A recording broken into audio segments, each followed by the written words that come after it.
This is a live look at the strike at Ford's Kentucky truck plant. The workers will be striking until a deal is made. WDRB business reporter Chris Otts joins us this morning. What happened in Detroit yesterday that sparked the strike? Yeah, this was a surprise, Val. Normally they've been announcing these strikes on Fridays, but yesterday the UAW, from various reports, called a quick meeting at Ford's Dearborn headquarters, said, hey, do you have anything new for us? And when the answer was no, they said, all right, well, you've just lost Kentucky truck plant.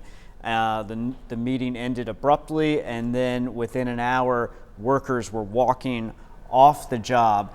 There's a reason that this has been called by some analysts the nuclear option for the UAW. Kentucky truck plant is Ford's biggest assembly plant, and the big trucks that are made there are among Ford's most profitable products. Any idea on how long the strike will last? We really don't. I mean, that's the million-dollar question. It's been a month now, and the UAW has been taking this more surgical plant-by-plant approach instead of putting all three of the Detroit automakers on strike at 100% of their facilities.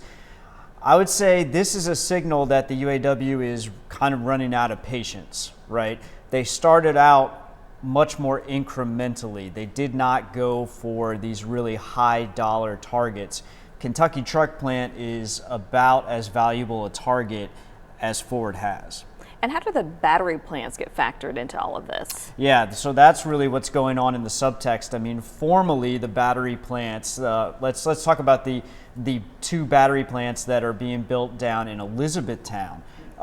These are going to be, the nexus of Ford's battery production, but technically they're not UAW, and they have nothing to do with these negotiations. That's been what the company has been saying. But General Motors has said, apparently, according to the UAW, that they're willing to put their battery plants under the UAW contract. We're still not sure exactly what that means, but the UAW definitely wants a foothold into this new transition to electric vehicles.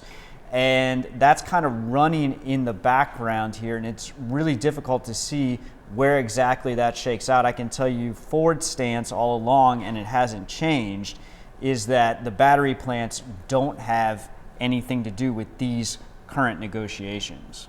Chris, thank you so much for your insight. You were following every angle of this and keeping on top of it.